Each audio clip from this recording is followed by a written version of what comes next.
What's up everybody, it's Sean here, back today to give you guys a review of the Nike Air Force 1 Quick Strike in the Valentine's Day Love Letter colorway. So I know Valentine's Day is now past us, but this pair finally got delivered to my door. So these Air Force 1s released on February 13th for $130 US or $170 here in Canada. And the official colorway for this shoe is Tulip Pink, University Red, White, and Pink Foam.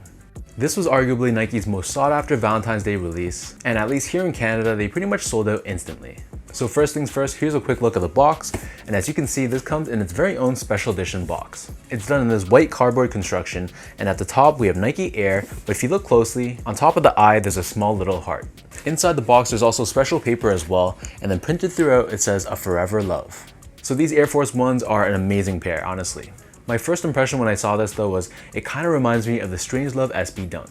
Obviously though, I'm just talking about the colorway. The materials are completely different, so let's dive straight in and I'll give you guys a closer look. So starting things off with the toe box, the base layer of these Air Forces is constructed using the soft white leather. So the leather feels a little bit thin, but it still feels very soft and it feels decent quality. Instead of the normal circular perforations, for this pair they have these heart-shaped cutouts, which was a touch that I really liked. Right above this, we have a small red embroidered swoosh, and then surrounding the outer edge of the toe box, we have this pink colored suede. So this suede covers the eyelets of the shoe as well, and then beneath this on the mid panel, we have more of that smooth white leather. Overlaid on top, we have a Nike swoosh constructed out of this red colored leather, and similar to the white leather, the red leather also feels very nice and soft. And then beneath this, we have these two small heart-shaped perforations. Moving towards the back end of the shoe, so the entire back heel is constructed using that pink suede, and then embroidered onto the back heel, we have Nike Air branding, and again, on top of the eye, we have a small heart. For the laces, these come with these flat style white laces, but they give you a secondary pair of red colored laces as well if you want to give the shoe some added pop and color. Underneath this, we have this white tongue, which is constructed out of a synthetic leather. And at the top, instead of your traditional Nike tag, the tag here is still constructed out of nylon, but it opens up sort of like a card, and it's held together using the snap closure. So if you open it up, on the inside of the left foot, there's this heart graphic with a Nike swoosh and it says AF1 forever. And then on the inside of the right foot, it says true love since '82. So these come with mismatching insoles as well. So the left foot has this very pale pink colored insole with red Nike Air branding on the heel. And this is inverted on the right foot with a red insole with pink Nike Air branding. So the upper of these Air Force 1s sits atop this very chunky white colored midsole. On the lateral side of the heel, we have Air branding, and encapsulated within the shoe but not visible to the eye, there's a Nike Air sole unit for cushioning. On the bottom, here we have your classic Air Force 1 outsole, and this is constructed out of this pink colored rubber. We have this circular traction pattern on the forefoot and back heel, and on the medial edge in the middle, we have Nike branding. So that breaks down the look and the construction of these Air Force 1s. For those wondering how these fit to me like most of my other Air Force 1s, so I'd probably recommend going a half size down. So I'm a true size 10, slightly on the wider side. I got these in a 9.5 and they fit me well in a nice snug way. If you're someone that prefers a bit more room in your shoes and you do have wide feet, you can go true to size if you don't mind the extra length, but generally speaking for most people, I'd recommend going a half size down. Next up, in terms of comfort, so the Air Force 1 is a very chunky and it's a pretty heavy feeling sneaker.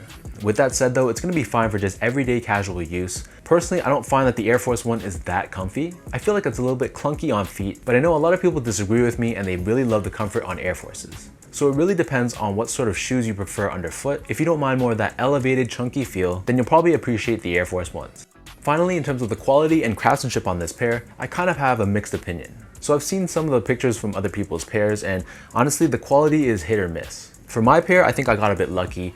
The materials felt pretty good, so the leathers I mentioned before has a nice soft feel to it, and the suedes, while they weren't amazing, it wasn't the worst I've seen from Nike either.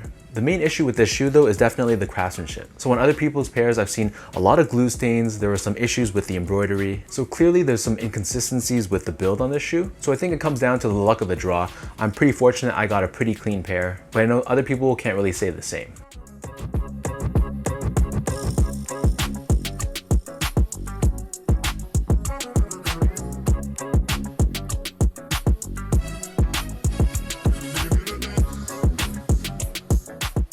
With all that out of the way, now let's lace up these Love Letter Air Force 1s and I'll show you guys how these look on feet.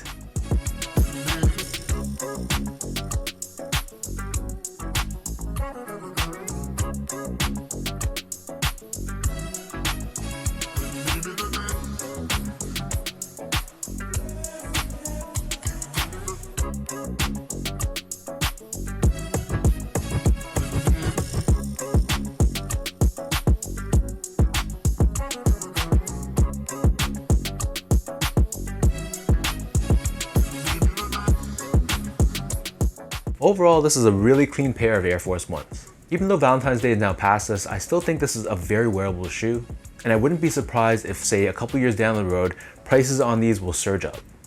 Let me know in the comment section down below if you guys were able to grab a pair of these, did you take an L, or was this a straight pass? If you guys enjoyed this video, be sure to like, comment, and subscribe. Give me a follow on Instagram at sgo8, check out my Twitter account at sean.go, and visit my website at seango.ca. So until next time, thanks so much for tuning in. Hopefully you guys enjoyed this review, and I'll catch you guys all in my next video.